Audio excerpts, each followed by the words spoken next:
existem dois métodos de mensuração para a pressão arterial de cães e gatos atualmente.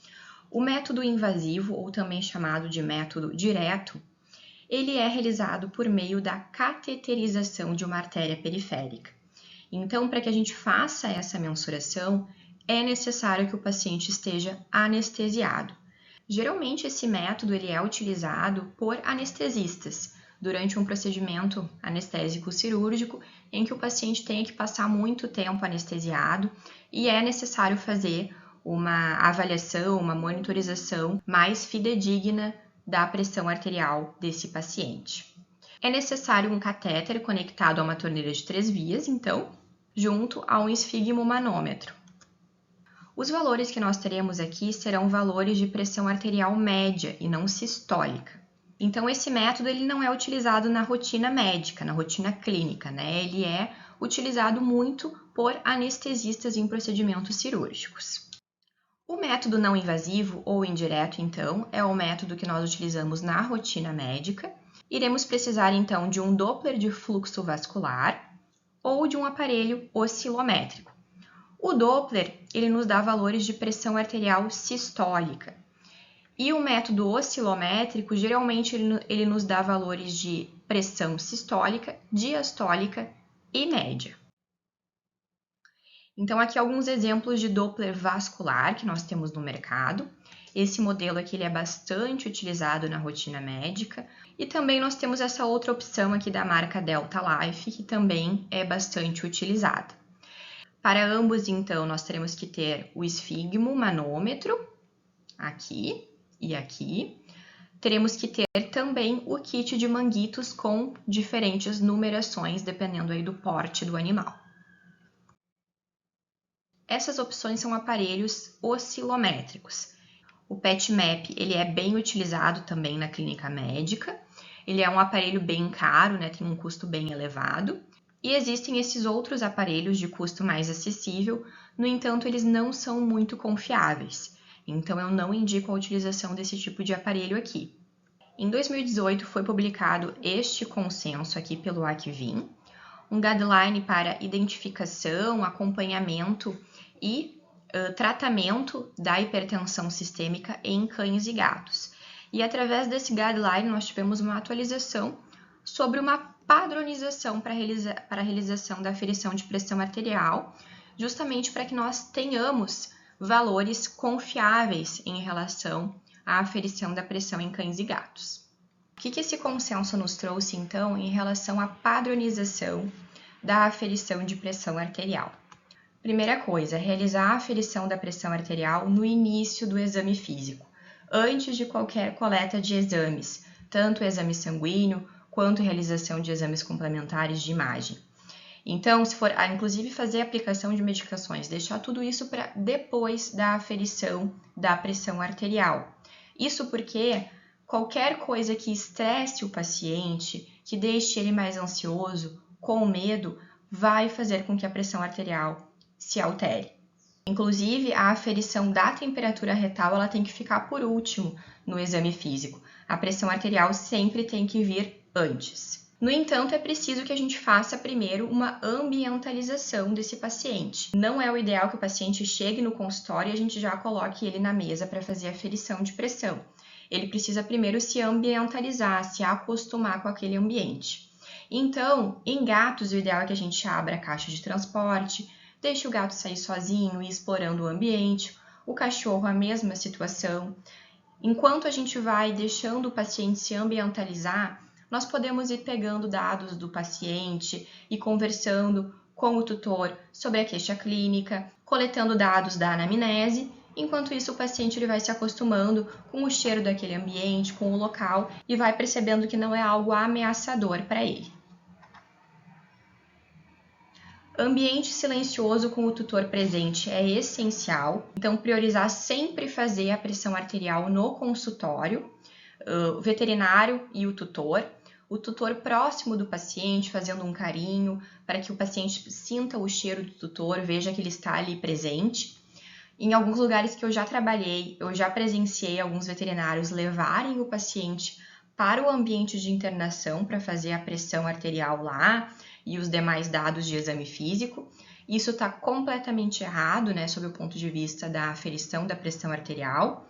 Isso porque, primeiro, a gente vai estar tirando o paciente de um ambiente silencioso, que é o consultório, e levando ele para um ambiente ameaçador para ele, que é um ambiente de internação, que tem muitos outros animais lá dentro, com cheiros diferentes, barulho, pessoas conversando. Tudo isso vai contribuir para que a pressão arterial se altere. Então, sempre priorizar fazer a pressão arterial no consultório, ambiente silencioso, com o tutor auxiliando de alguma forma, fazendo um carinho, fazendo com que o paciente sinta o cheiro do tutor ali próximo dele. O posicionamento do manguito também é muito importante para que a gente tenha um valor fidedigno. Então, o ideal é que o manguito esteja na altura do coração do paciente. Então, o posicionamento do felino ou do canino durante a aferição é que ele esteja ou em decúbito external ou em decúbito lateral. Evitar que o paciente fique de pé ou sentado, tá? Sempre priorizar que o paciente fique em external ou em decúbito lateral. A escolha do tamanho do manguito é essencial, porque isso também pode alterar o valor da pressão, né, nos levando a aferições errôneas das medidas de pressão. Então, a largura do manguito, essa largura aqui, ela tem que ter de 30% a 40% da medida da circunferência do membro. Então, nós iremos pegar ou esse cabinho aqui do manguito ou uma fita métrica e nós iremos medir, então, a circunferência do braço do paciente, bem onde a gente vai colocar o manguito. Vamos pegar, então, o valor dessa circunferência e vamos aproximar aqui da largura do manguito. E aí, 30% a 40% dessa medida da circunferência tem que ser o tamanho do manguito que nós vamos utilizar. Tá? Então, eu vou mostrar para vocês aqui em vídeo para que a gente possa entender melhor como é que se dá essa medida. E qual é o local que eu posso colocar o manguito? Membro anterior ou posterior e também na cauda, assim como mostra essa imagem aqui. Esse paciente ele está sentado, né? O ideal é que ele esteja nesse posicionamento aqui, deitadinho. Mas, claro, né? Gatos a gente sabe que é um pouco difícil a gente posicionar de acordo com o posicionamento que a gente quer. Geralmente o gato decide como ele fica, né? Então, nós vamos respeitar, tá? Se o paciente ele fica mais confortável assim, menos estressado, então nós faremos dessa forma. Sempre utilizar fones de ouvido, né? Aquele ruído do Doppler, ele pode também estressar o animal e pode interferir no valor da pressão. Então, sempre utilizar fones de ouvido. E a primeira aferição, ela deve ser descartada. As próximas 5 a 7 medidas, elas devem ser bem consistentes. Tem que ficar bem claro para quem está avaliando que aquela medida é aquela que foi aferida. Então, se ficar dúvida, sempre medir novamente, né? E conseguir aí de 5 a 7 valores bem consistentes e então fazer a média desses valores no final. Registrar tudo no prontuário do paciente para que a gente tenha um histórico aí dessa pressão arterial. Então, registrar desde os valores, todos eles, né, que foram aferidos, até o tamanho do manguito que foi utilizado e o membro em que foi aferido. Então, vamos precisar dos manguitos, da fita métrica, do esfingomanômetro, gel condutor,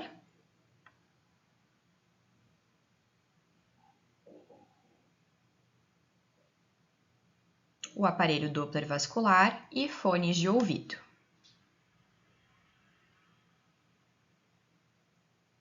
Então, primeiro a ambientalização do paciente, né? Que elas estão fazendo bastante carinho no gatinho, deixando ele mais confortável possível. Colocaram inclusive uma toalha aqui embaixo, né? Para não ter contato com aquelas mesas de metal. E ela vai fazer a medida aqui da circunferência do membro. Aqui ela tem uma tabela com as medidas já prontas, né? Ela vai pegar 30% a 40% daquela medida da circunferência, e aí essa medida tem que ser igual à largura do manguito. E aí o manguito que condizer com 30% a 40% da medida da circunferência vai ser o manguito escolhido.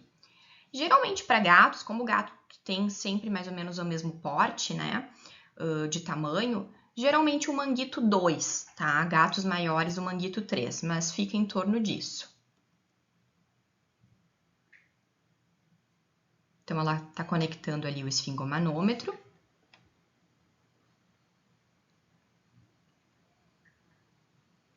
Esse cabinho aqui do manguito, ele tem que ficar sempre aqui em cima da veia cefálica do braço, assim como tá aqui na imagem, tá? Ela tá colocando bastante gel aqui na região a ser aferida. O ideal é que seja feita tricotomia dessa região, né, que é onde a gente vai buscar ali o pulso, mas gatos podem se estressar com o barulho da máquina de tricotomia. Então, a opção aqui é ou molhar com álcool, ou colocar bastante gel afastando os pelinhos. E quando a gente ausculta o pulso, vamos inflar então um manguito, e depois vamos desinflando devagarinho, até passarmos a ouvirmos novamente o som do pulso, que vai ser então o registro da pressão sistólica nesse caso. Então, aqui nesse vídeo vai ser possível ouvir o pulso que nós detectamos ao colocar o transdutor do Doppler ali na região a ser aferida.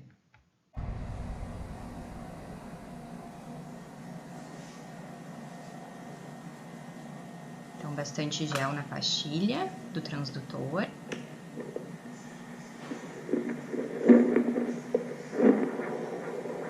Ó, já estamos ouvindo o pulso.